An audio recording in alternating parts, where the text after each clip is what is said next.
Hi, I'm Chris Grimm, founder, coach, principal consultant of RA Consulting. For 24 years, we've been serving leaders and their teams around the world. This podcast, which I wanted to call The Good, the Bad, and the Ugly, but is called And Then I, is nothing scripted, nothing fancy. I promise that we'll be talking about successes and failures. It's the gold, I call it, that you find only in real stories with real leaders in real time. With that, I invite you to sit back, soak up the wisdom here of these everyday superheroes. Enjoy.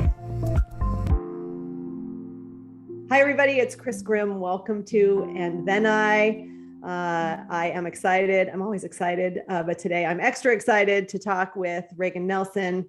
I'm not going to do a long intro because I actually want the podcast to be about your story. Full transparency, everybody. We did our pre-call and I had so many notes that I stopped myself and I was like, you know what? I'm just going to wait for podcast day and then ask my questions then and let this flow because my headline, and then I'm going to pass it to you, is in my notes. I'm like, she's such an intentional person. And I feel like you've worked hard to get your life fully aligned. And just for our listeners, what I mean by that is I feel like your day job and your podcast and your life are like, it's all aligned. And so many people in our coaching like struggle to do that. Yeah. Well, thank you. Thanks for being here. I'm honored. I was just telling someone before that I'm not used to being sort of in the hot seat. I'm used to answering or asking the questions. So this is fun, a nice role reversal. Yeah, for sure. Yeah, look, also full transparency, everybody listening or watching, she actually was really good at podcasting. So I was, slightly nervous, but then I thought, yeah, not really. Her podcast, This or Something Better, is what, about 50, 60 episodes? Yeah, 50, 55, I believe. I started it in September of 2020. Okay, that's amazing. I missed that. I thought you had started it way before that. So wait, let's just roll back for a minute. I'd just love for you to maybe do a little intro. I don't know how you talk about yourself to people. And then we'll get to. Yeah, talking about yourself is hard, right? Especially when you're used to talking about other people. Well, a quick background. My name is Regan Nelson. I live in Sun Valley, Idaho, which is where I grew up. As Chris said, that's very much a part of the alignment that I've found in my adult life. We came about a year and a half ago from Portland, Oregon, where I had been for 17 years. My academic background is in exercise physiology. I studied in undergrad and graduate school, and then I had this bright light that was Nike, and I worked for free for a number of months as an intern in the Nike Sports Research Lab to try to get a job that was my dream job. And at the end of the summer of doing the work, they hired someone else. And it was a low moment in my life, but that was my first this or something better moment. And that term came from a very dear friend of mine. She is a mentor and she also was my nanny a very long time ago. It's kind of a funny story. And she said to me, she goes, Regan, it's either this or something better. And at the time, of course, it was really hard to see that there was something better because that's why I had gone to grad school. I had worked for free and then I wasn't good enough. But I was good enough for them to hire me for the next 2 months and paid at that point until the woman who they had hired could come. And so I figured, my ego was bruised, but I knew that I was better off continuing to work internally at Nike and try to, pound the pavement for a different job than I was to leave. We call it the berm at Nike, to walk outside the berm. And so I stayed and I made more connections. And 4 months later, I think it was I got a job offer in December of that year. So October, I finished. 2 months later, I got a job offer. And then in January 10th of 2004 was when I officially began my employment at Nike. And I was there for 6 years. And it was a magical place. It was everything that I had dreamed it to be. And And then it wasn't. 6 years later, it wasn't. And that was a big pivot, another this or something better moment point for me in my life. And I was moved into a role that had no definition. I like definition. I like to know what I'm doing and how to be successful in that role. And they didn't really know what to do with me. Reorgs happen all the time in big companies. At Nike, we joked the only thing that was constant is change. And so it was very commonplace, but it didn't work for me. Too much ambiguity. And I was miserable emotionally. I was miserable. I cried all the time. I hated going to work. And my husband said to me one night, he's like, why don't you just start your own business? And I had been working in product testing at Nike and innovation. And what I'd found is that very few companies have robust services like that, product testing services like Nike did. And so I saw an opportunity to provide that work as a consultant. And I guess I was naive. I mean, I don't guess I was naive. I was naive. I was quite young. I was 29, 30. This was my first job out of graduate school. I was there for 6 years. And I just thought, well, this isn't working for me. So I'm going to try something else. And I was fortunate enough that we could survive without my salary. And which is a blessing. Not everyone, I like to recognize that not everyone has that luxury to say, like, I can quit my job and still be able to pay my mortgage. And we were in a place that we could do that. And so I quit my job and I started a business, which at the time was called Sport Lab. And I hit the pavement.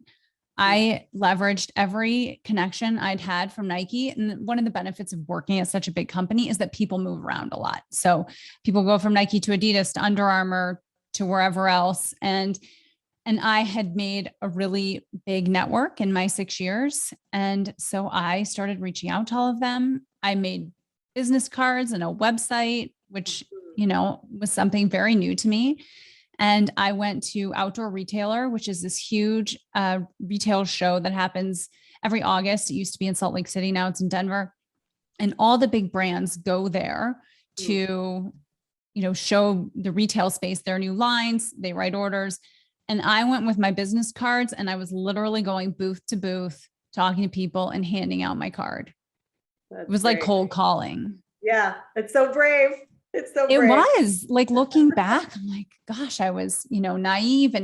But I knew, I'm like, okay, people would say, are you going to be at OR? I'm like, yeah, I'm going to be at OR. And so I had a meeting with some people from Columbia Sportswear, which is also based in Portland. It happened to be at OR. We could have met in Portland, but that got me a job. And then I got a connection with a Nike partner who made Nike's yoga mats. And I got some work through that. And just slowly I started building this amazing business all on referrals and leveraging my network, which I like to think I have two superpowers.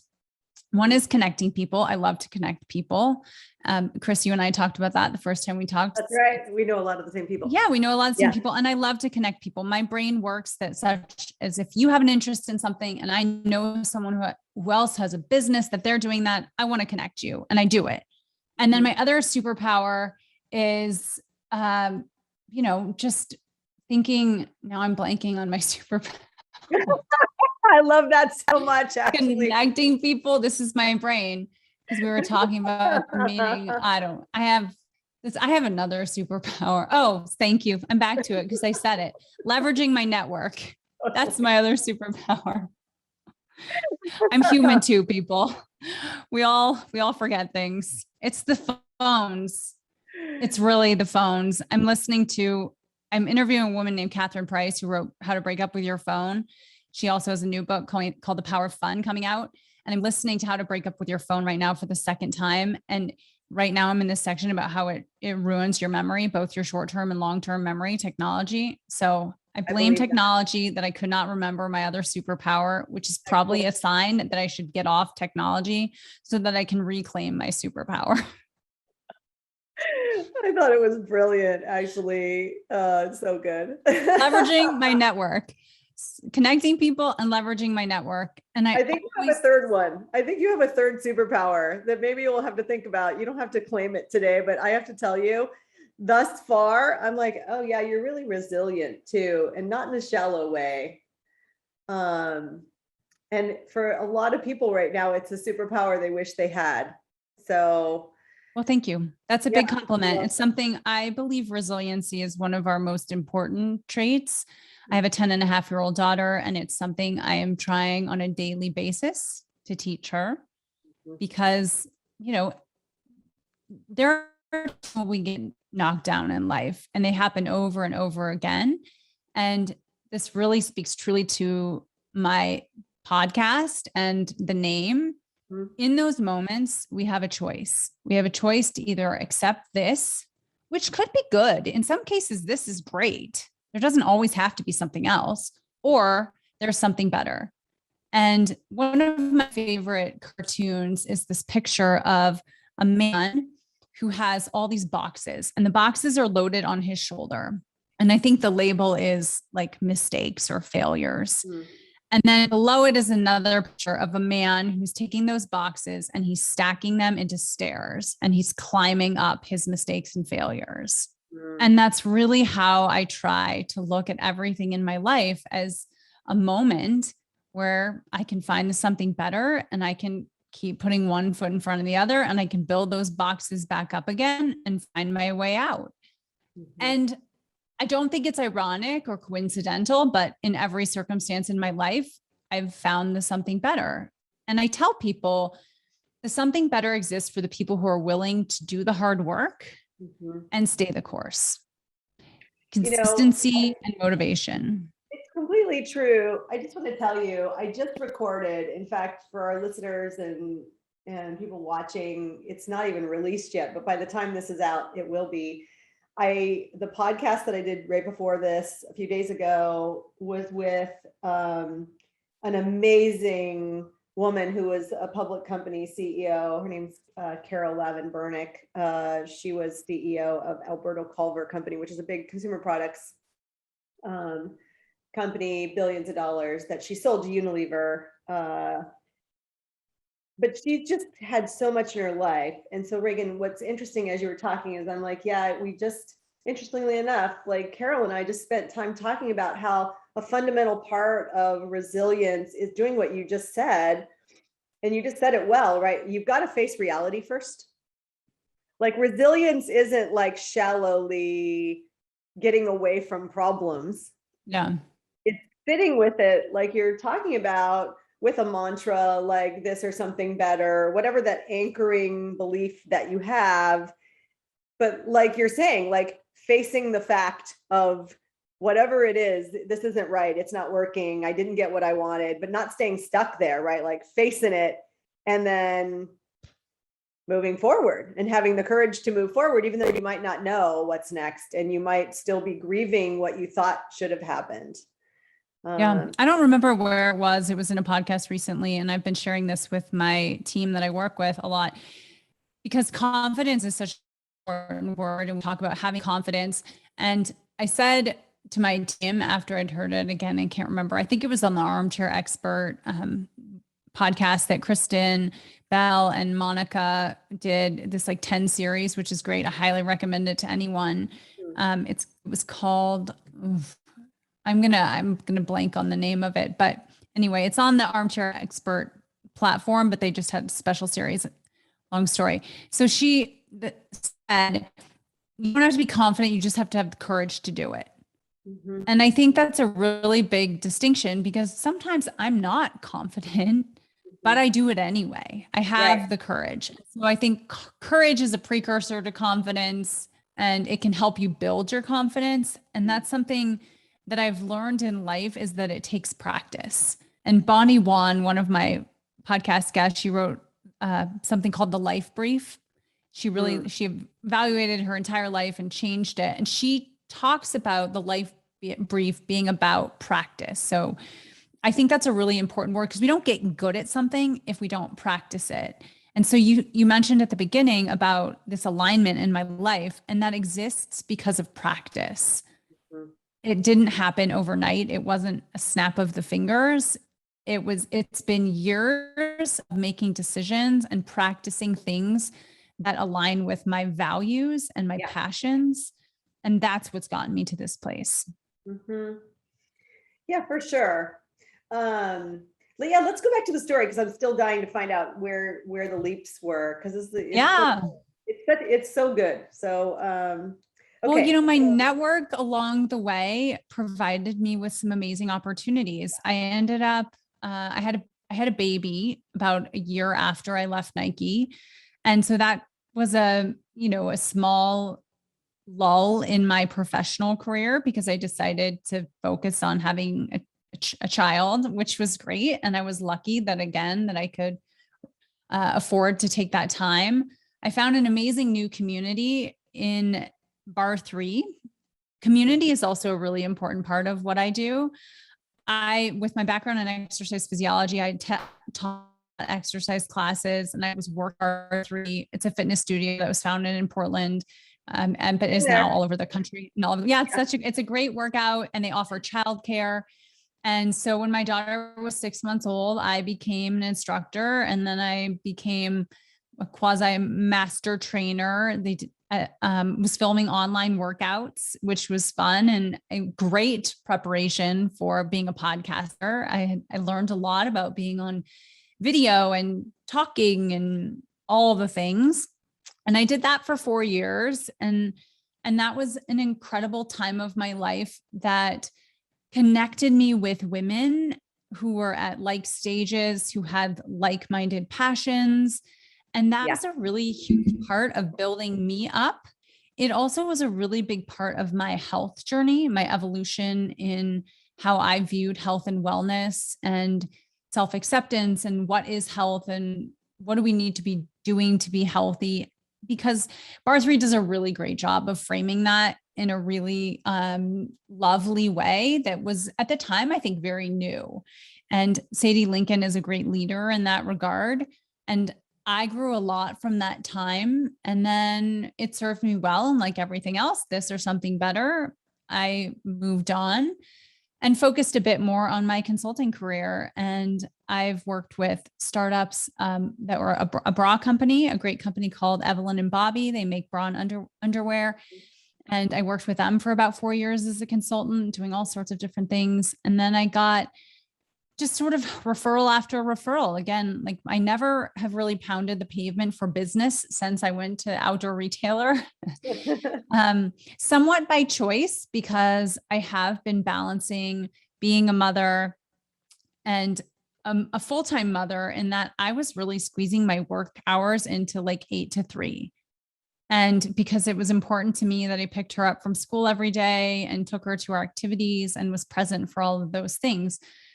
And it was also important to me that I worked out and exercised during those periods. So I was trying to balance my sanity with my professional career. And some days I did that better than others. And sometimes I had childcare and support, and sometimes I didn't. And so that was a great period of my life. And then the next thing that found me, or the timing was right, was about 3.5 years ago, when a friend of mine who I'd been buying Beautycounter products from said, "Hey, I know I asked you like 3 years ago and you said no, never, but would you ever consider joining Beautycounter? I think you'd be a great asset to our mission." And I was like, sure, why not? I'll give it a try. And that chapter, or this chapter of my life, has probably been, not probably, it has been the most personally and professionally fulfilling chapter of my life, because it has aligned, I think, as you said, my personal life and my personal values and passions with my professional life. I'm very passionate about health and wellness. I'm not sure. I think there's this deep drive to keep the people around me safe and healthy, because my dad lost both his parents at a very young age to cancer. His brother died at 40 of cancer. I never smoked cigarettes. My dad never smoked cigarettes. He's the only one in his family who's alive. His parents and brother were all smokers. Wow. And so I think there's this sort of deep down generational drive for me to not be in that position that my dad was. I never knew my grandparents. I didn't really know my uncle. And so when Beautycounter came up and presented me this mission to get safer products into the hands of everyone through our personal care products, and being a physiologist and understanding that the skin is the largest organ of your body and what you put on it truly matters, it was this light bulb moment to me. And I had this sense of obligation. And also I'm an Enneagram 3 achiever. So we don't really perfect match. It was the perfect match. And things. And so I'm like, you know what? I'm going to do this. And that was 3.5 years ago. And it's a huge part of my life. I still am very actively consulting. I have clients, Nike is my client still to this day. And I have projects with them in my consumer insights business and product testing. And then I do Beautycounter. And then because I wasn't busy enough, I decided to add a podcast to it. Because you didn't like to sleep. Yeah. Wait, let's stay with Beautycounter for a little bit. It's a company that I think some people know, more people are learning about it. Let's talk a little bit, since I have a lot of leadership lessons I'm always trying to coach people on. Is it all women? It's predominantly women. We do have male consultants. It's the beauty industry is somewhat female driven, and Beautycounter is trying to approach it in a somewhat gender neutral way and welcoming men into our community as well. Yeah. But I'm going to be quite honest. I've studied community for my day job, if you want to call it that. And men don't do community like women do community. I'm sorry 100%. To all the guys who listening, but 100%. They don't need it. It's not a part of their hormonal and energetic needs. They just, look at any big movement, the suffragettes, mothers against drunk drivers. It's all women. And I think that is while we like to try to make things, dual gender, I think there's also something to celebrate about women coming together with a passion and a mission, and how powerful that can be, and what a change can be made. And I think that's okay that men aren't a part of it. I think that's okay. Yeah, for sure. Look, it's so interesting. You're saying that so early in probably my consulting career. First of all, I ended up, people listening, watching, probably have heard this before. Art is 25 years old coming up here. And, so I've been coaching people for a long time, and it was mostly men for the bulk of probably the first 10 years of our work. And by the way, I love that. I love this business. I built the business that way. And then somewhere along the line, some of our corporate environments started having more women above the VP level. And I say that because that's usually who they were investing in above the VP level for coaching. And I tend to agree with you, but I think it about all gender, whatever, like right now, I feel like it's a confusing conversation for most people. But when people talk with me as leaders about like, how do I handle diversity, inclusion, equity, et cetera, I'm just like, we need to get the best from everyone. Yeah. We can't treat everyone the same. No. Like, we shouldn't actually be wanting that. We should treat everyone with respect, and then give them what they need and try to pull the best out of them. So I'm totally with you. And I think that there is some beauty. Last thing I'll say, and then I'm going to give this back to you, is as you were talking, I was remembering, and I don't know if it's Lois Frankel or who the author was, who at the time were kind of the leading authors around female leadership. This was probably in the late 1990s, when female leadership was a thing. Yeah. Because as opposed to just leadership, right? As opposed to leadership in general, like female leadership. Oh, it's different because women do something different. Yeah.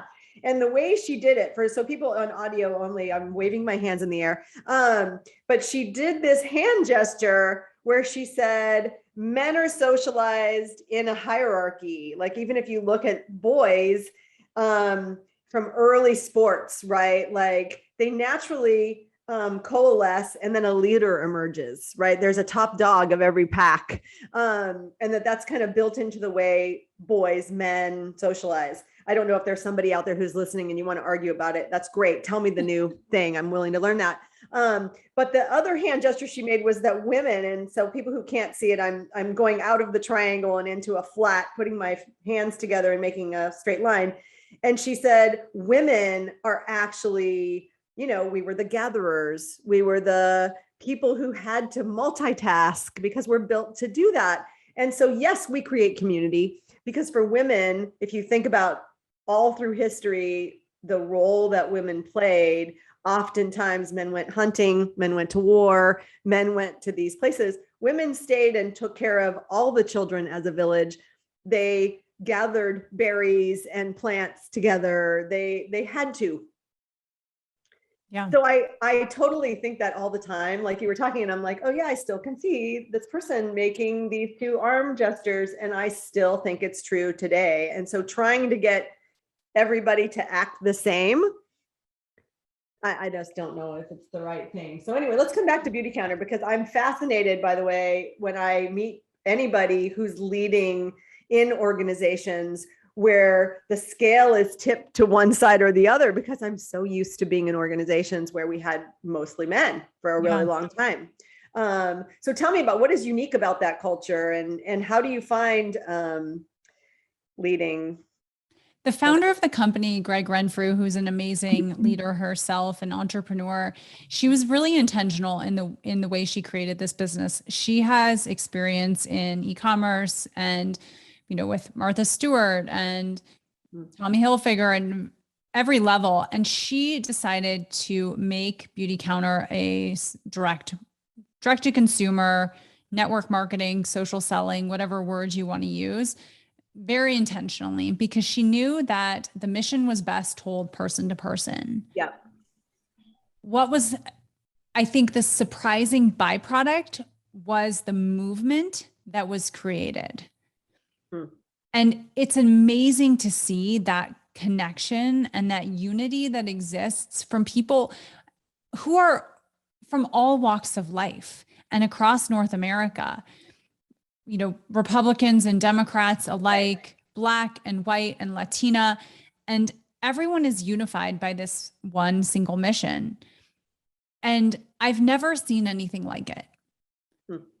And it's a really, like any sales organization, there's still competition.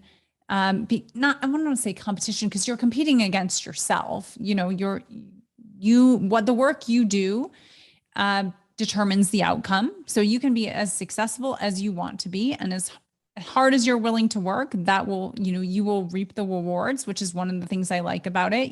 You are your own boss. You're at no one else's disposal, which is great.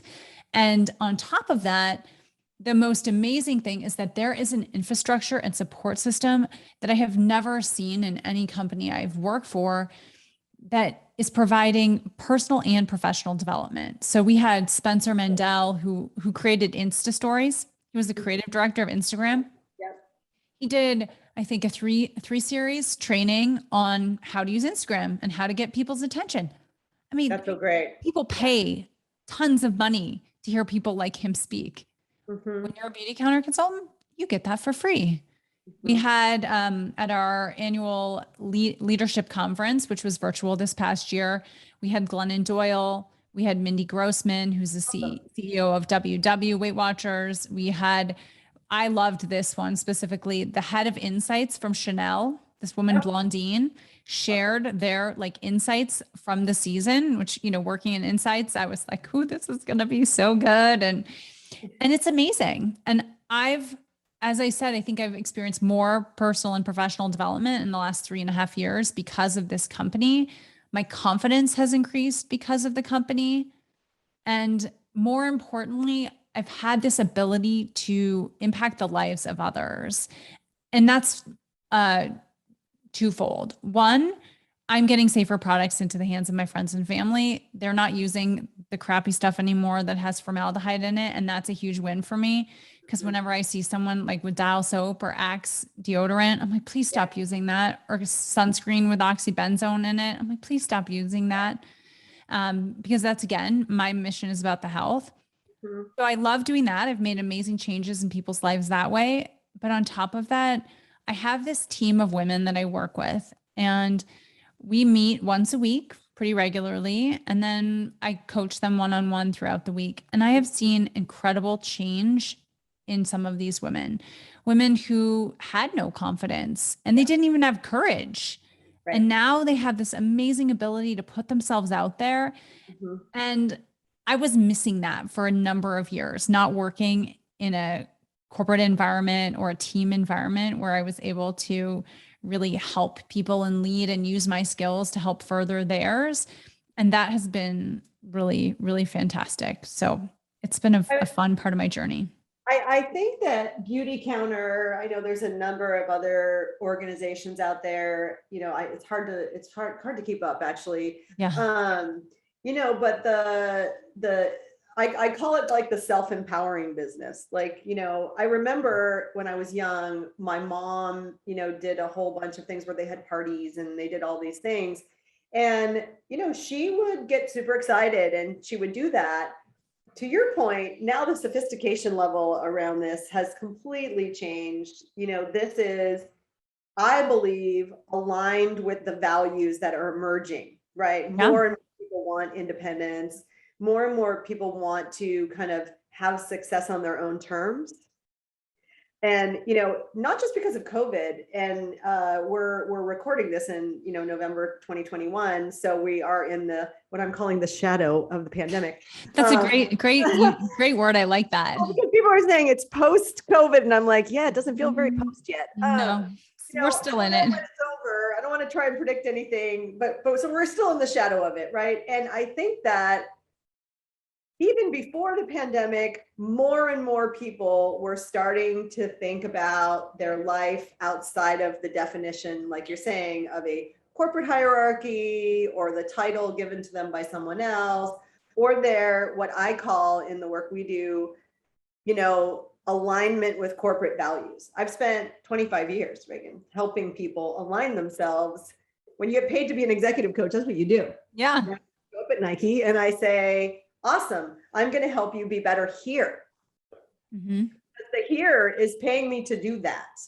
And over the years, a trend that I think I have absolutely witnessed, and I think my peers would all say the same thing, at a certain point in time, it started to feel like, oh, wait, time out. I don't think that's really my job anymore. And the organizations have to start to realize the days of people working in places for 10 or 20 years is going away, right? We're not raising kids to live in organizations. I'm not. Yeah, no. Your daughter's significantly younger than my kids, who are 22 and 18. They might surprise me, but I don't think those are the values of the future.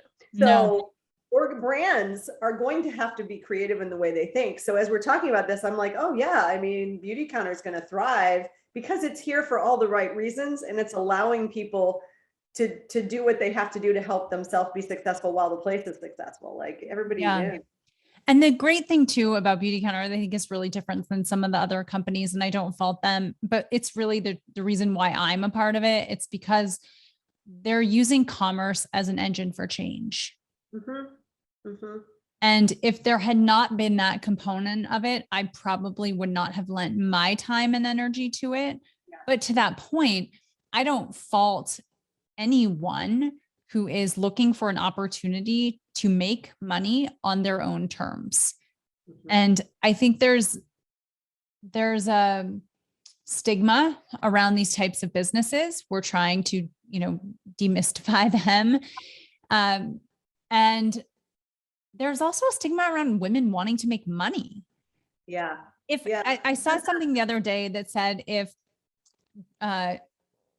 network marketing businesses were run by men, there'd be no skepticism. I'm like, that could be right. That could be right.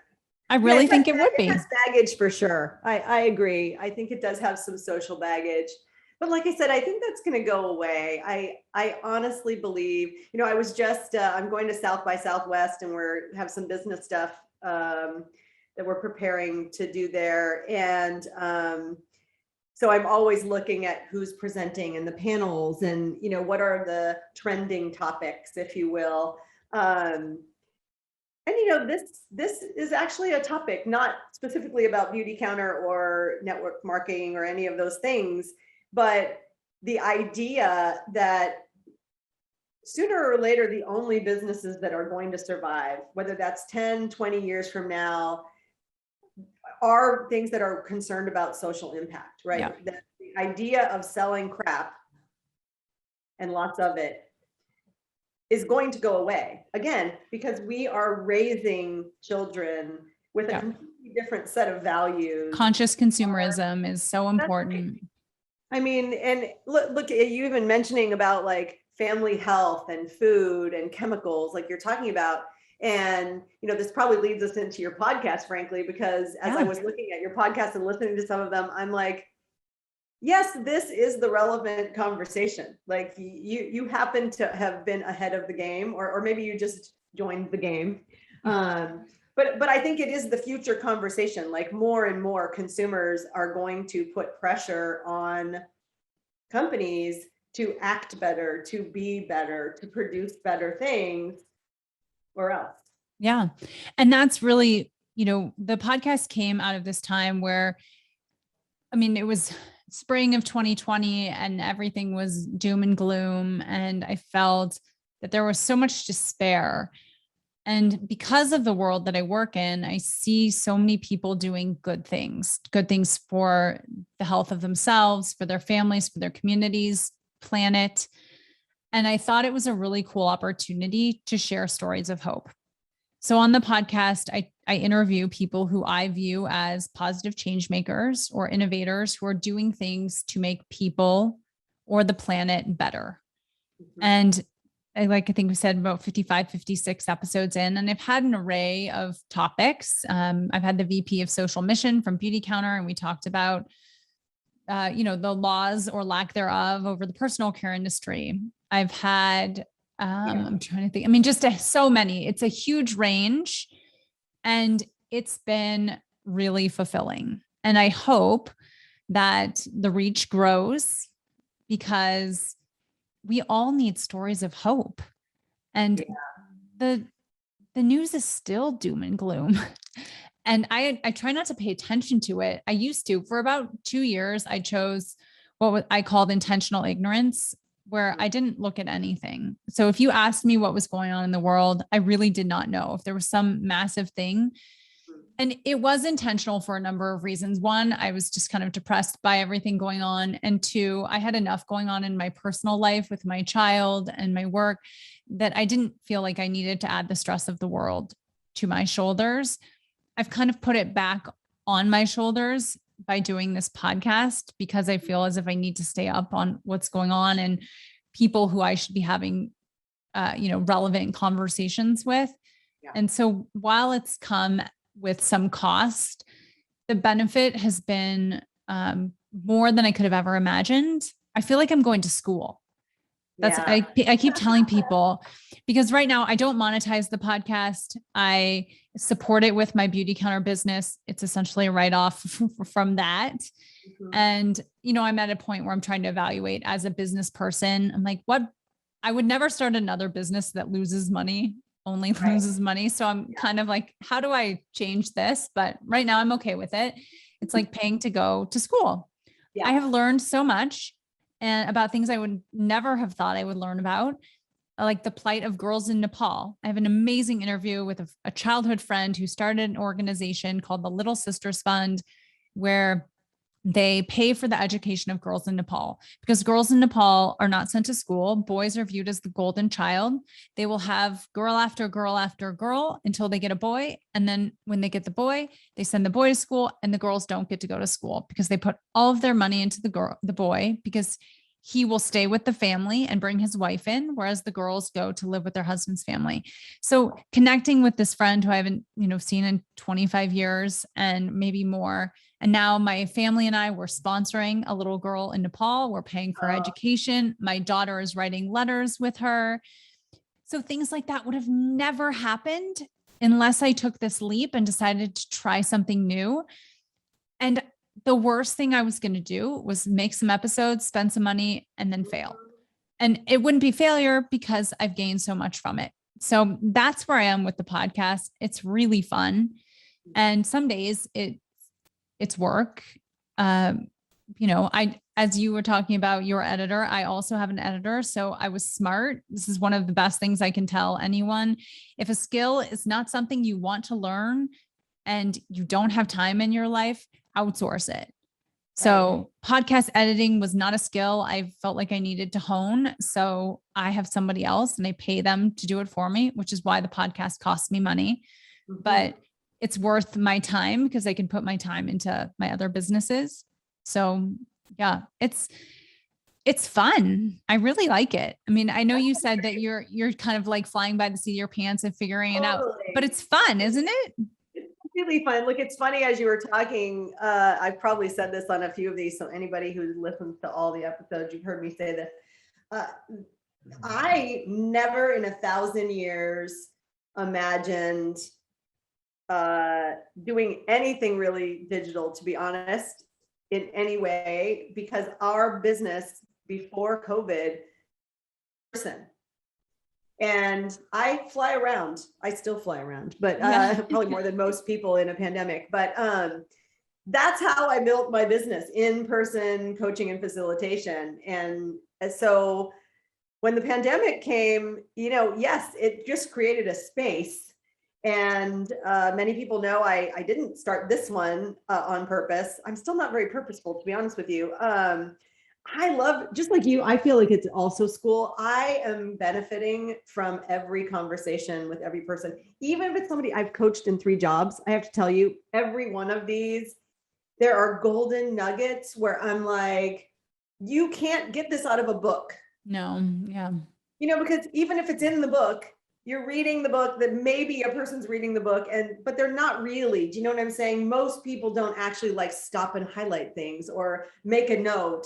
So I feel like the modality of podcast, having audio, sometimes video, if people choose that, I feel like it's inviting. Yeah. And there's a connection level. Yes, I mean, I'm happy to talk to you. I want to know. Right, for sure. It doesn't feel, while digital has its shortcomings for sure, and I believe that there is nothing that can replace in-person interaction, but you can have amazing connections with people virtually. And it's this powerful tool. As much as I just said, I need to break up with my phone and have a digital detox. This kind of digital is not what I need to detox from it. This is adding to my life in ways that I could have never imagined. And what I also loved about it, and this is very selfish, but during the pandemic in the last year and a half, when everyone else was talking about the COVID numbers and homeschooling, I was like, well, I just had this amazing person on my podcast and I learned all about the plight of girls in Nepal. And I can talk about something that's positive, and it's not an election, and it's not a natural disaster, and it's not climate change, or, I've had guests on the show. We talk about climate change, but we try to talk about the things that we can do in our own lives to make the world better. And that was really a huge part of the podcast for me, is I wanted it to be actionable. I didn't want to just talk to people and then have them going like, why am I listening? There had to be a what, like you had to walk away with something. And I really hope that every episode people walk away with something and then they can go and take action in their own life or their community. I had Souls for Souls, which is an amazing organization that donates shoes. It's Buddy Teaster. Right? Oh, yes. Okay. I knew him 1,000 years ago in YPO. So yes. That's so funny. I was looking at your things and I'm like, oh my gosh, I actually know people here. Yeah. Buddy Teaster, great organization. And you know what I did? I did a shoe drive in honor of my birthday in September. And I boxed up like 4 or 5 huge boxes of shoes that I would have just taken to like our local Goodwill equivalent. And now those shoes are going to women and men in other countries, and they're buying them and they're creating a micro enterprise. Mm-hmm. And that's like, that feels so good. My shoes are going somewhere and doing something and giving someone else opportunity. If I never had Buddy on the show, I would have just taken them to my local, drop off site. Yeah, let me ask you, maybe you haven't planned this far, but what is your vision for the podcast? Because like I said, I wasn't kidding when I told you, like when I first looked at it and listened, I'm like, okay, she knows what she's doing. Like this is very intentional. It's very consistent. Like I really believe that if you wanted to monetize it, by the way, you probably could. But what is your vision? Like, how do you see it developing? Or if you haven't thought about it, maybe we should talk about it today. Yeah. I have thought about it a little bit, and I think of the podcast in kind of two buckets. I think of it personally, from a development standpoint, like what's it doing for me? And I will be very honest, because transparency is one of my key beliefs as a leader. I started the podcast in part to drive revenue to my Beautycounter business. Mm-hmm. I mean, that because again, it's paying for it. Yeah. So my goal was to increase my business and then also further the mission of Beautycounter. Is it doing that very much? I don't know, not so much. I actually just added an ad. When people say this podcast is supported by, Thrive Marketplace. So in next week's episode, which will be in, early November, I don't know when this will air, but by the time you listen, there will be a second intro at the beginning of my podcast that says, this podcast is supported by my business with Beautycounter. Yeah, that's great. And that was kind of a leap that I made. There's always a fear, like, is that going to turn listeners away? Honestly, I don't care if it does, because I have to pay for it somehow. And again, I'm a business person. Why would it turn people off? Aren't people used to that by now? I don't know. I mean, you can hit fast forward. It's not like you can't fast forward, which is that's so normal. Yeah. Another thing too is I struggle with having sponsors, because I do prefer content that's uninterrupted. Uninterrupted. Right. I think it's better. So as far as that goes, again, personally, there's also a part of it that is about growing my own brand and the brand of this or something better, which encompasses my Beautycounter business, the podcast, and in a sense, my consulting business as well, because I work in innovation. Everything I'm doing is making experiences for users better. Yeah. So I've played with ideas of making a website. I just actually saw something that said like websites are a thing of the past. So I haven't spent money on a website because I kind of agree. Nobody visits podcast websites. Right. So is that a money and time worth spending? Probably not. It's completely true. But I don't know. I don't know what my vision is.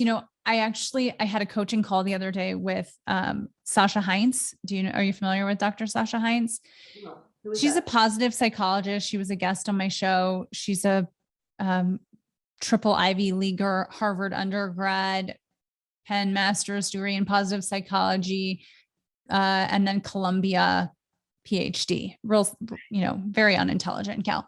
Right. And she does these, she calls them SOS hot seat coaching sessions. Oh, and cool. In an hour, she coaches 2 people live and you submit yourself to be coached. Cool. And so I've been struggling with the why behind what I'm doing, because I'm an achiever. I feel like I'm constantly striving.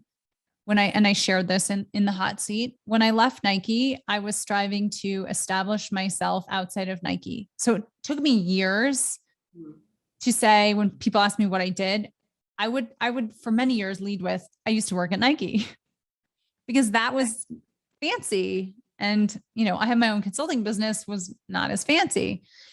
So I was striving to, make a reputation for myself. And then Beautycounter is definitely, if you choose to make it so, a business where it's sales driven. Every month it starts over.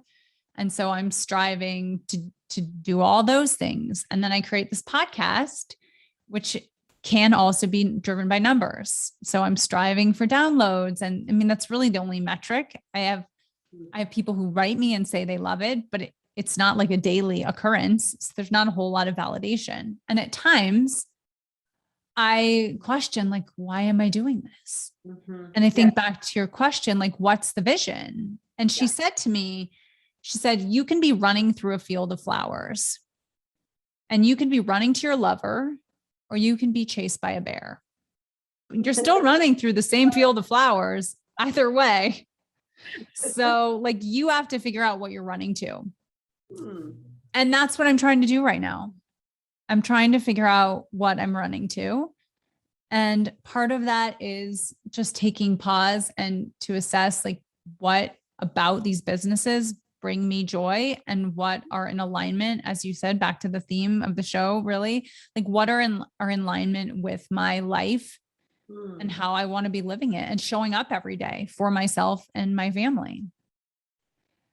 I mean, if I could give my dream vision, the podcast would have hundreds of thousands of listeners, and I would have sponsors coming to me and wanting to be on my show. And I would have Rich Roll wanting to be on my podcast. He's one of my podcast like gurus. I love his podcast.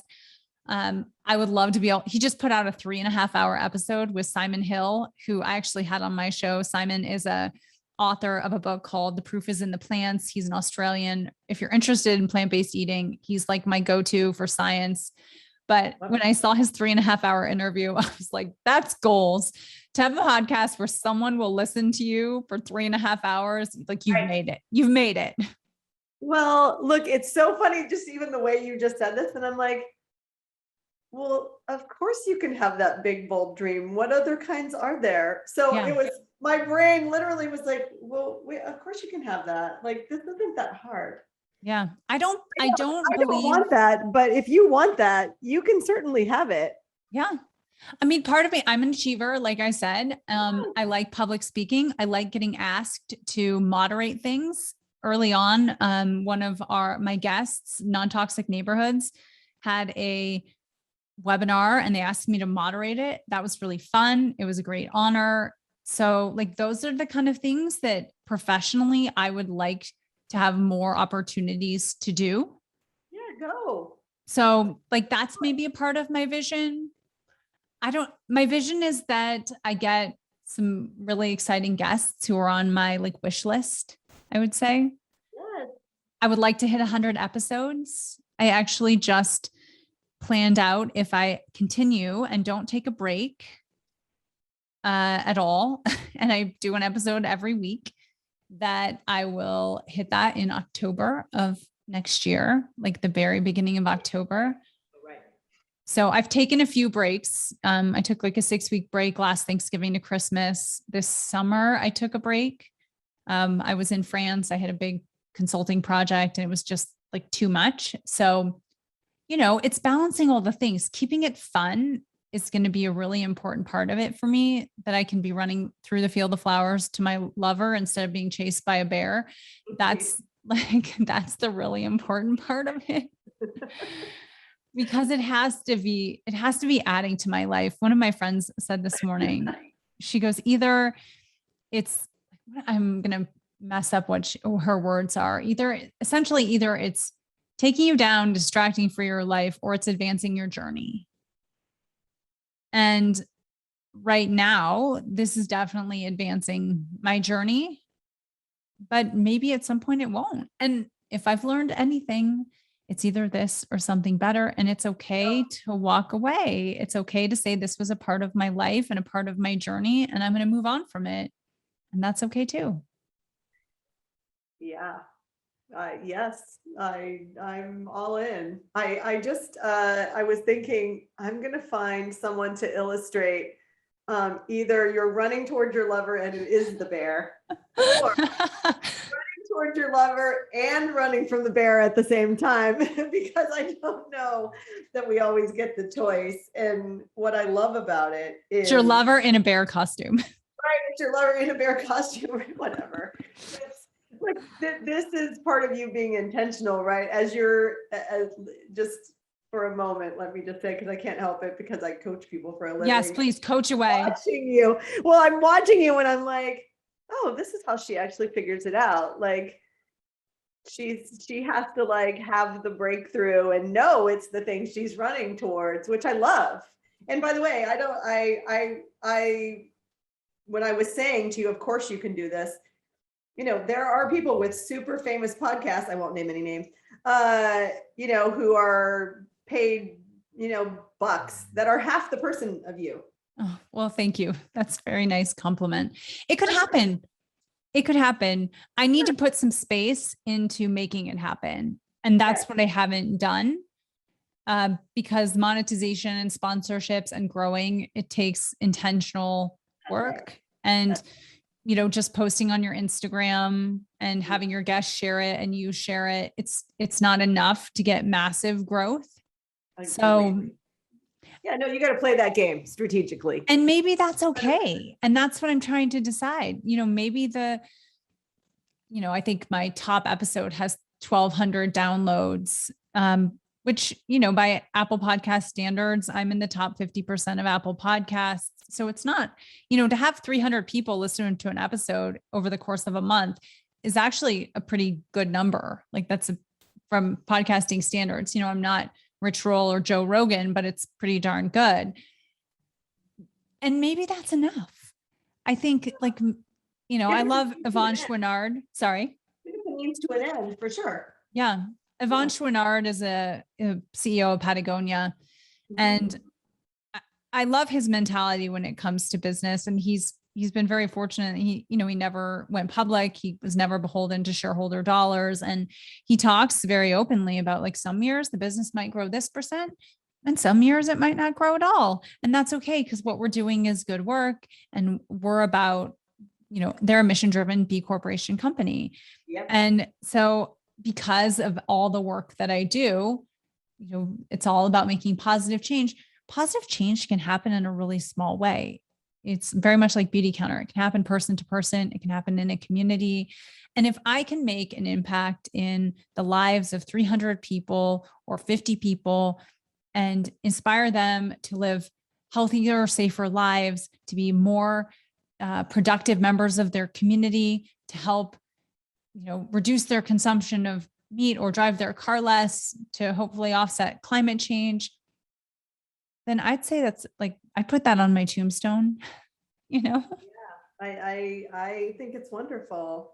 Look, I think we should see if it's too late for us to get a panel at South by Southwest, because I feel like this or something better would fit into the general theme. I don't want them to steal your theme though, so I'm not going to tell anybody that, but well, I'm there. There you go.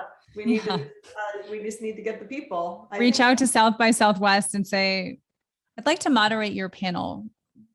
I can be there. Tell me when.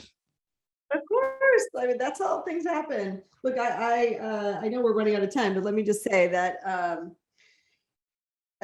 I feel like the world is ripe, right? Like I said, you're so on point with the conversations that are either bubbling in some circles and people are learning how to have a conversation about what is better, what should we be doing, what could all of this mean? And then of course, there's been people who've been banging that drum for a long time who are like, welcome to the party, duh. And so somewhere in there, when it all comes together, and this becomes more normal thinking, right? Even that's when you were the hope. Like, formaldehyde, you're like putting out those things. I was looking, actually, I was going to buy some Beautycounter stuff because Amy Smith is my. Yes. But I was looking at the thing where it starts to talk about chemicals.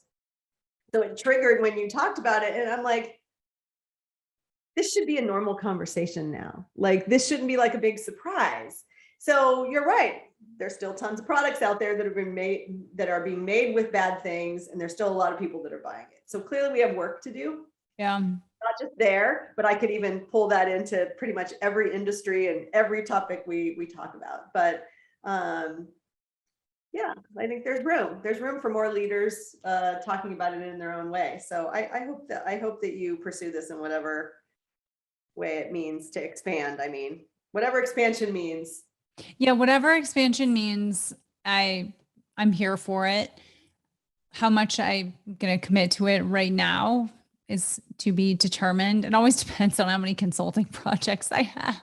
Yeah, right. Real life. real life gets in the way and I have to, and that's the downside of being someone who does many things, is that sometimes one thing has to take, a second seat, and that's okay. And I'm grateful for that. So, when I have a big consulting project, do I do as much with my Beautycounter business? Not as much.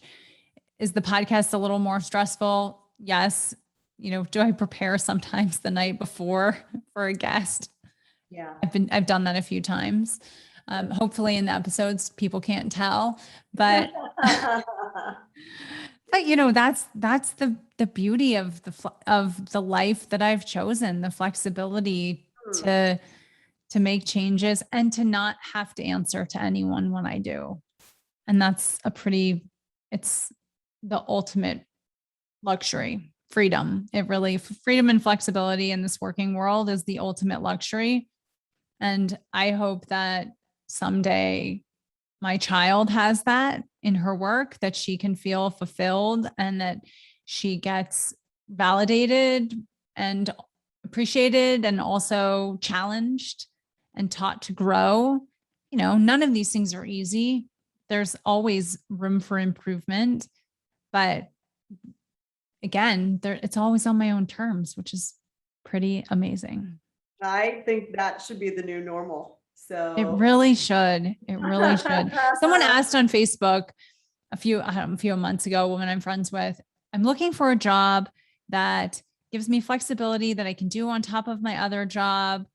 And like with my kid, I'm like, I knew I would get a negative response if I said, and I didn't even say you should consider Beautycounter. I said, you should consider direct sales. The business is there for you. You don't have to create it from scratch, because that's like starting your own business is expensive, and like there's insurance that's involved with it. I know, I've done it. All sorts of things you have to incorporate. Like working in direct sales, you don't have to do anything. You sign up, they send you a 1099, you pay the taxes on the money. What you do is up to you. Like, it's pretty awesome. So people, the opportunities are ripe out there. And as you said, I think companies are letting on to the fact that they need to shift and in order to meet the demand of the workers, because people are tired. They want their lives back.